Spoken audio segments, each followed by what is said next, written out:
Coming up on We Talk News this week, the latest on the legalization movement in Washington, D.C., with more bipartisan movement for reform of cannabis. Plus, companies from coast to coast are failing and closing. Growers, manufacturers, and dispensaries struggle to survive, while publicly traded Scott's Miracle Gro company wants to up their commitment to the industry. And corruption at the town and city level sends some guilty parties to jail in New Jersey and in Massachusetts. And Washington, D.C. will say goodbye to one of the all-time leaders in cannabis reform. Earl Blumenauer announces he won't run for re-election in Oregon. All that, plus cannabis news from coast to coast on We Talk News with Alaina Pinto. Next.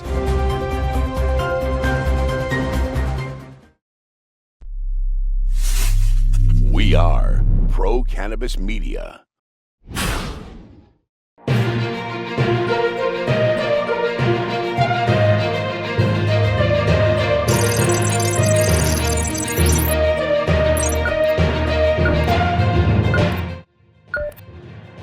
Hi, everyone. Welcome to We Talk News, Pro-Cannabis Media's weekly roundup of cannabis news from coast to coast. I'm Alaina Pinto. Once again, we will start in Washington, D.C., where there is some optimism for change in the cannabis laws at the federal level. 31 bipartisan members of the House of Representatives is asking the DEA to deschedule cannabis entirely and not move it to Schedule 3.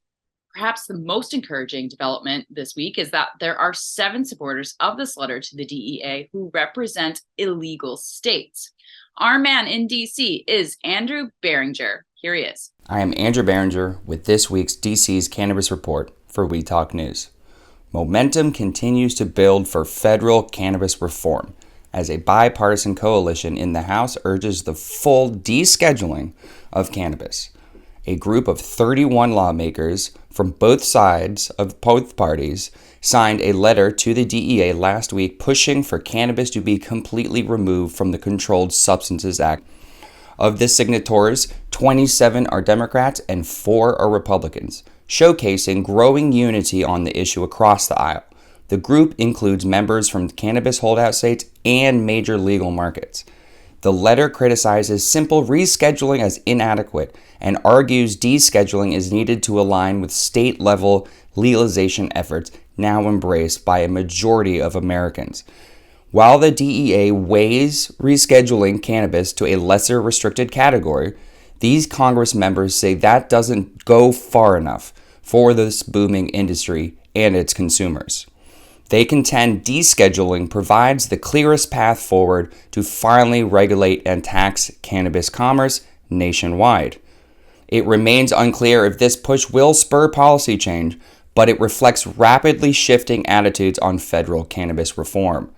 The call for descheduling cannabis represents the most significant rethink of this issue from lawmakers since legalization began sweeping states back in 2012. As views continue evolving across bipartisan lines, consensus grows in Congress that America's outdated federal cannabis policies need an overhaul. While bipartisanship remains elusive on many issues, this band of lawmakers believes the time has come to end the national prohibition on cannabis. Well, that will do it for the DC area report for this week. Once again, I am Andrew Barringer reporting for We Talk News. Now that Oregon has combined their business associations into one large group, the work begins to solidify the reform effort there. Marianne Cusetjee from Alibi has the latest from that state and a tribute to the retiring Earl Blumenauer, cannabis reformist in D.C. I'm Marianne from Alibi with this week's Oregon Cannabis Report for We Talk News. Next week will be the final event hosted by the Oregon Cannabis Association. As reported earlier, all cannabis trade and advocacy associations have now merged into one powerhouse. Headed by Jesse Bonteque, the Cannabis Industry Alliance of Oregon, CHOW, is now the single organization for the industry to join together and create a better future for Oregon cannabis. Next, another legal chapter has closed as the lawsuit between Boris Jordan of Curaleaf and Nitin Khanna has settled. Terms were not disclosed. This has been an ongoing saga with accusations of cheating, malfeasance, and rape.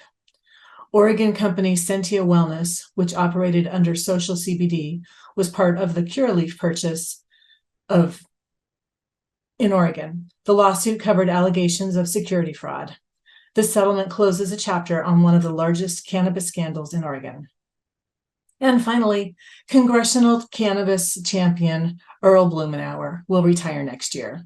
He has represented the Portland area in the House of Representatives since 1996 and has been the cannabis industry's staunchest advocate. The industry we have today would likely not have existed without his unfailing advocacy. Thank you, Representative Blumenauer, for your dedication to Oregonians. That's the Oregon Cannabis Report for this week. I'm Marianne with Alibi. Cannabis business people from all over the world will converge on Las Vegas, Nevada at the end of November for MJ BizCon, the largest trade show in the industry every year. That state recognizes and deals with adult entertainment vices better than perhaps any other state in the country. And now they have awarded 6 new licenses to open social consumption clubs in that city. And unfortunately, they will not be operational for MJ Biz this year, but will be ready to rock by next year. In New York, the battle to rid the city of illegal distribution continues, while the legal process remains on hold.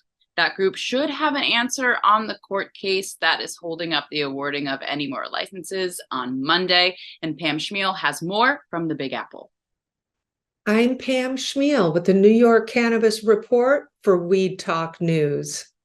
Finally, the wait is over. New York Judge Kevin Bryant is expected to hand down a decision on Monday about the legality of New York's social equity program. You may remember a few months ago, Judge Bryant imposed an injunction forbidding the Office of Cannabis Management from issuing any more social equity licenses because a group of disabled veterans claim it's unconstitutional for others to be left out of the first round of the application process. And the injunction has also left social equity entrepreneurs stranded and unable to proceed with the opening of their dispensaries. And many have suffered financial hardships by having to pay their employees and rent while waiting for the injunction to resolve. And while waiting for the Judge Bryant to make his decision, the Office of Cannabis Management is suggesting that social equity entrepreneurs resubmit their applications with the general public since the portal is now open to everyone. And as the game of whack-a-mole continues in New York City over the unlicensed smoke shops, New York City Public Advocate Germani Williams is suggesting the state issue transition licenses to stores operating illegally. The idea is to hand these stores a transition license to make it easier for them to get a dispensary license.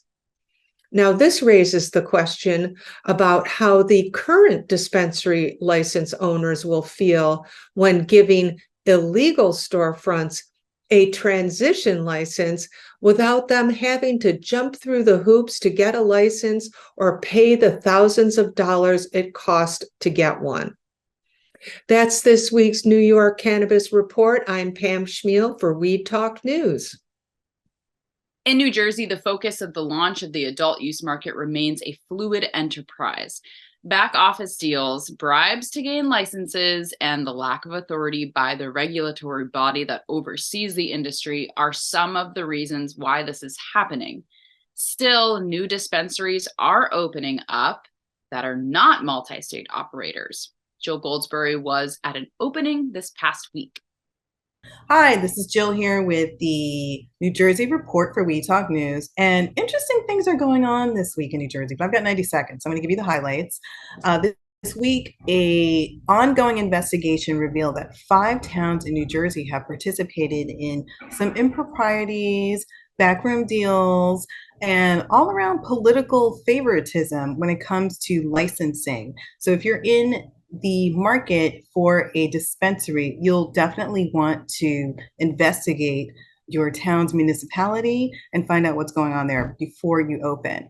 And in other news, a new dispensary opened in Jersey City. We were able to speak with owner Ryan Markey of Garden Greens in Jersey City about his take on the latest situations for opening in Jersey City. He's not really worried about it. I think, what the state of New Jersey did by letting the multi-state operators in here to operate for a said period of time was very smart on the state's behalf, just because, they're coming into a new space, and these are companies that have the wherewithal to get to build an infrastructure for these companies.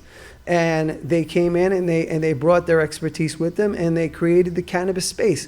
Now that the smaller businesses are opening, they're looking at the big companies as competition, and I don't think they should really look at it like that. I mean, people go to small businesses because they want to experience what that small business has to offer in terms of like personal touch.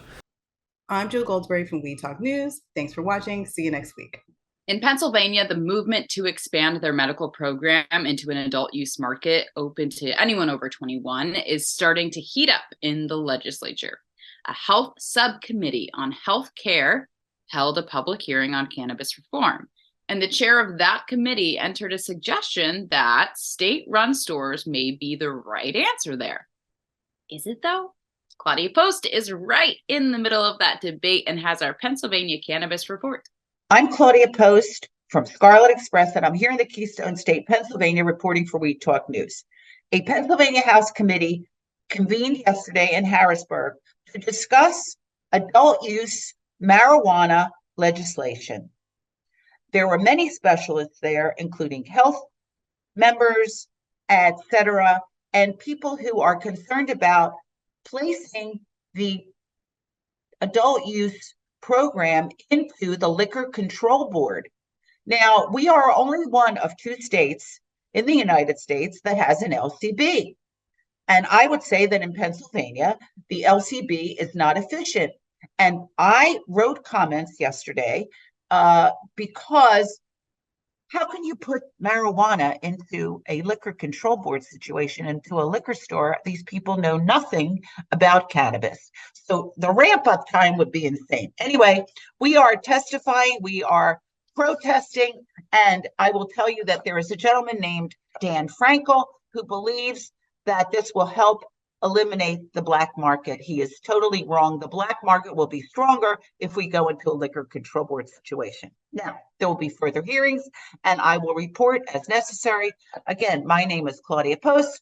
I'm here in Pennsylvania, and I'll be back next week to talk about what's hot and what's not in Pennsylvania. Scott's Miracle Gro is a publicly traded company that has seen its ups and downs over the past year. They improved their cash flow by $681 million and reduced their debt by $361 million. They have cut expenses and will look for $100 million in cuts again. So, what impact has this had on their stock price? Let's check in with Doug Miller in his weekly High on Wall Street report.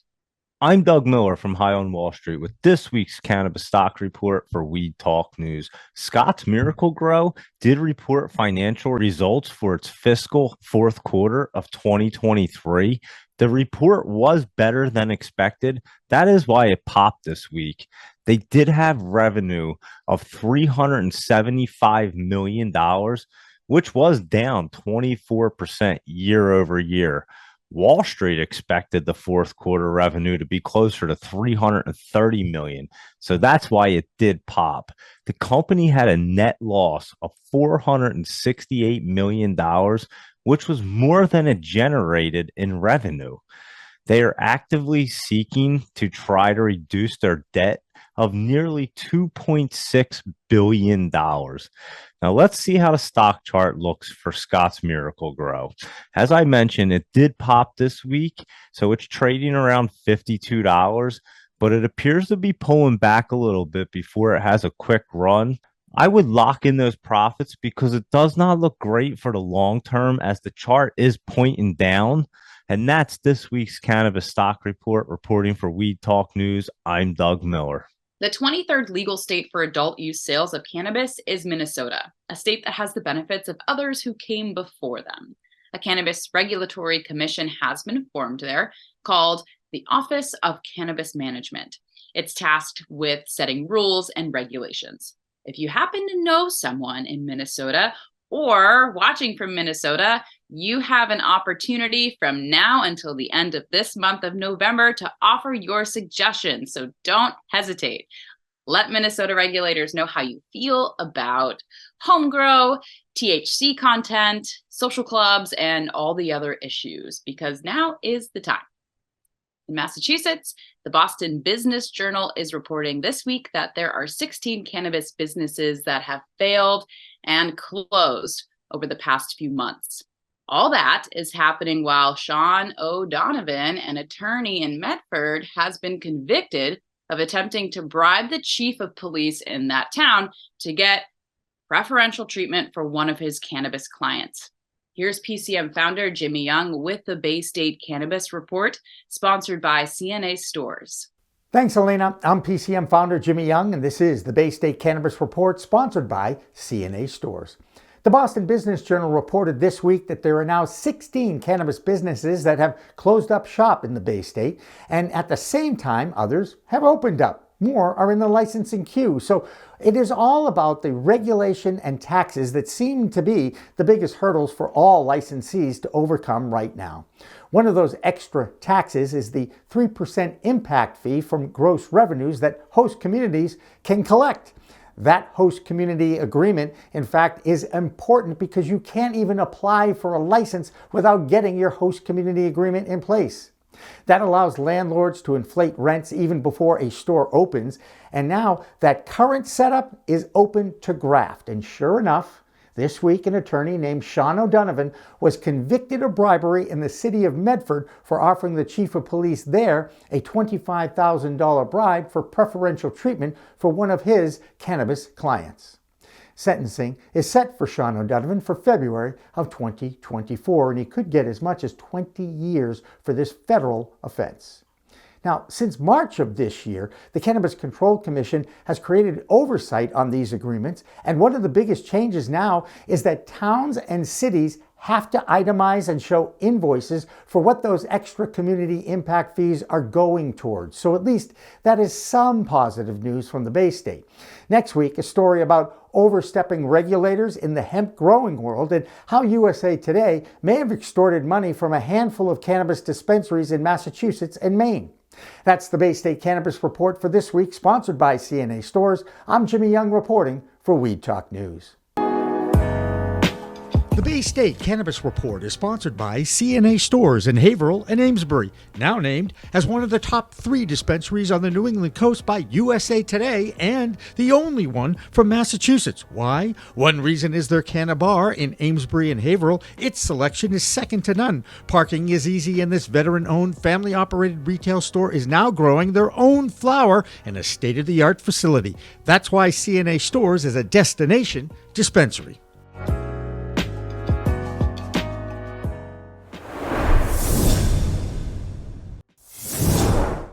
While all that is happening in Massachusetts, a state where it has been legal to sell cannabis to adults since 2018, to New Jersey, which opened last year, and now in California, the nation's largest cannabis market, is reporting that their market is down 29%.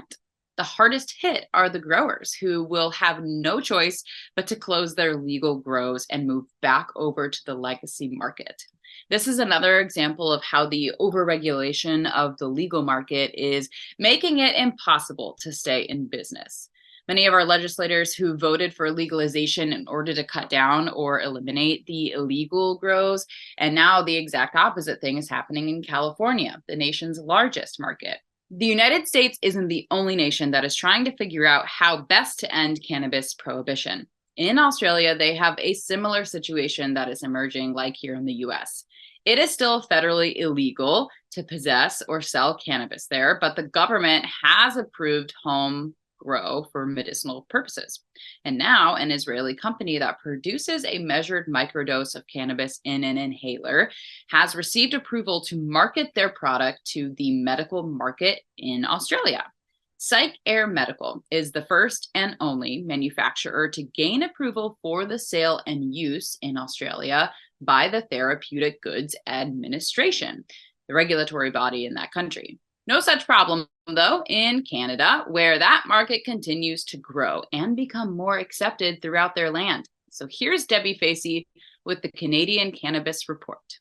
This is your Canadian correspondent, Debbie Facey, with We Talk News with the Canadian Toke of the Week. So what we have this week in Canada is the BC seizure field, which is the CSU, has seized over 3 million worth of cannabis since 2019. Their largest seizure was a few weeks ago, and that was a significant amount of, sorry, I have to read off the paper, but it was 7 million in 2022, and then 3 million in the first 10 months of 2023. And we are not even done the year yet. So that is one thing that we have now realized, that when it comes to the legacy market, it is still full-fledged and might have a little trouble being able to stop it. But that being said, we do have to just see in the future. The next story that we have here in Canada is the sad decline in the amount of licensors and cultivators that are still in the business. We've had a 37% decline from 2022 to 2023, and that is something that we have seen significantly, especially when it comes to the numbers that are coming in. A lot of them have been restructuring themselves, but at the same time, that is declining our numbers. Unfortunately, that is a story that I'm going to have to update you on, and when I get the numbers, I make sure to let y'all know. This is Debbie Facey with Kiwi TV, your Canadian correspondent, with this Canadian Toke of the Week. Peace. Now you can add the state of Missouri to the list of states who are seeing corruption and license applicant exploitation. Once again, the sale of social equity licenses are right in the middle of the controversy. A state senator there is demanding an investigation of what State Senator Carla May calls egregious exploitation of these licenses. With more from that Show Me State, here's Brandon Jones. Hey everybody, it's Brandon Jones from Bee Green Distribution with the Missouri Cannabis Report for Weed Talk News. And yeah, it's getting a little cold out here in Missouri. Last week it was 90 degrees when I was in St. Louis, and it dropped to 40. But we still had a lot of events going on, and I really want to give a big shout out to Smoky River Cannabis, and especially Waka Flocka.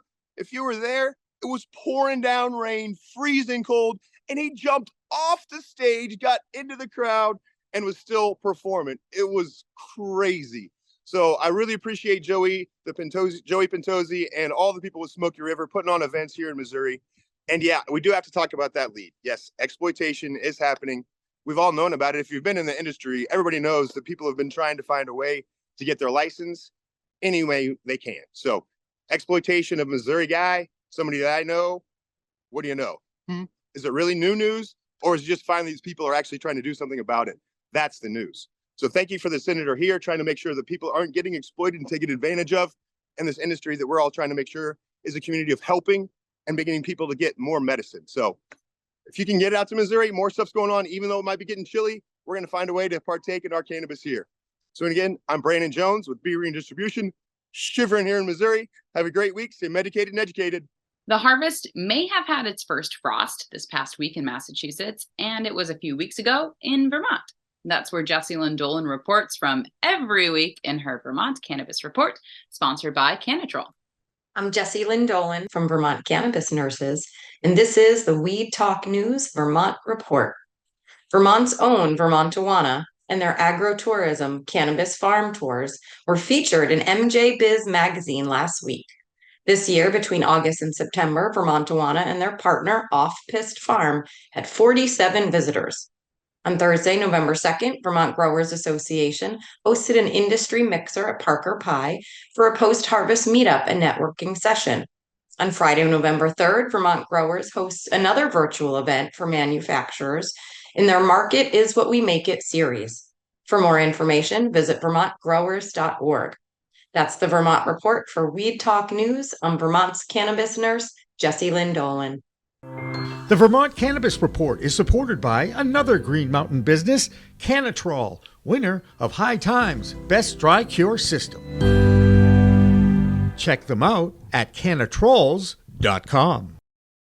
Inflation has really impacted the housing market in the United States, and now High Times has come out with a report that says home values are higher in legal states than non-legal ones. In a research study of home prices by Leafly and Real Estate Witch, home values in legal adult use states have risen by an average of $181,000 over the past 10 years. Typical home values in adult use states were 41% higher than states that still support prohibition. The research also said that home values increased in states that just have medical programs in comparison with states still supporting prohibition. We know that's true in Michigan, where they had legal adult use sales since 2018. Amy Carter reports. I am Amy Carter from Michigan Weedsters with this week's Michigan Cannabis Report for Weed Talk News. Thunder Walker is kicking off her tour here in Michigan. Today she will be in Ann Arbor, tomorrow she'll be in Flint, and then Detroit on Sunday. Thunder Walker is a cannabis advocate, author, educator, and influencer. The next stop on her tour will be New Jersey. The UAW strike has ended, and that's great news for Michigan's economy. That also means Michigan cannabis businesses should be picking up too. I am very happy to report that Michigan Weedsters, an advocacy group, won a trailblazing award over the weekend. Michigan Weedsters is currently working on forming an association to help patients, caregivers, and Michigan businesses. Congratulations to Michigan Weedsters, and I will keep you up to date on the things as they progress. That's the Michigan Cannabis Report for this week. I'm Amy Carter with Michigan Weedsters, reporting for Weed Talk News. Out in Washington State, Matthew Friedlander keeps an eye on the legal cannabis market for Weed Talk News, and here's this week's report. Hello, Matthew Friedlander, coming to you from the owner's office here at Skagit Organics with the Washington State Cannabis Report for Weed Talk News. So the LCB announced recently that they have suspended the license of a testing lab here in Washington, Testing Technologies. This is not the first time this lab has had issues. They previously have been shut down once or twice before this. They went under the name of Peak Analytics and were found to have been inflating cannabinoid numbers.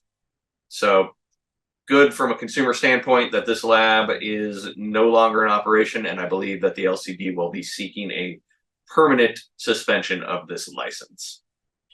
The LCB has also signified that they are looking at a number of rule changes around our medical cannabis program. So hopefully there will be some positive changes for medical cannabis patients here in Washington. It's long overdue. Medical cannabis program has suffered pretty greatly since the initiation of our regulated recreational market here in Washington. That's what I got for you this week. I am Matthew, coming to you from Skagit Organics with the Washington State Cannabis Report. Don't forget to like, share, and subscribe. And finally, don't be giving edibles to your grandparents without knowing what other medications they are using. A report in Health Debate says seniors have increased their use of cannabis sevenfold between the years of 2012 and 2022. The cannabinoids, though, in the plant can increase the rate of metabolism in your body, so those prescribed medications are less effective. CBD interacts with 540 medications, and THC interacts with 400 medications. Needless to say, seniors have a slower metabolism than younger people and usually have to take more prescribed medications than younger people. So it is important to consult your doctor or pharmacist about your use of medical cannabis, and hopefully they have researched these interactions. Topicals are probably the safest product to test out on the aches and pains that many seniors suffer from. And of course, the industry mantra of starting low and going slow should always be practiced. That's Weed Talk News for this week. I'm Alaina Pinto. Remember, it's a whole new world of weed out there, so use it responsibly.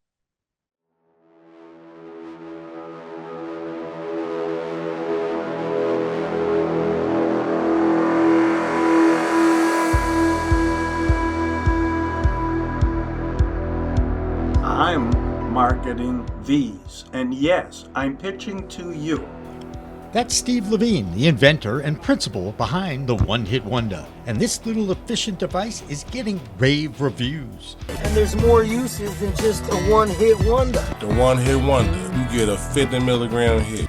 So if you used a one-hitter or dugout before, you know the challenges. Steve's One Hit Wonder is easy to clean, use, and enjoy. Standard one-hitters do not work. We're afraid to inhale. The One Hit Wonder has a built-in ash catcher. So inhale like it's your last breath. Suck the ash right through. Get it at onehitwonder.com.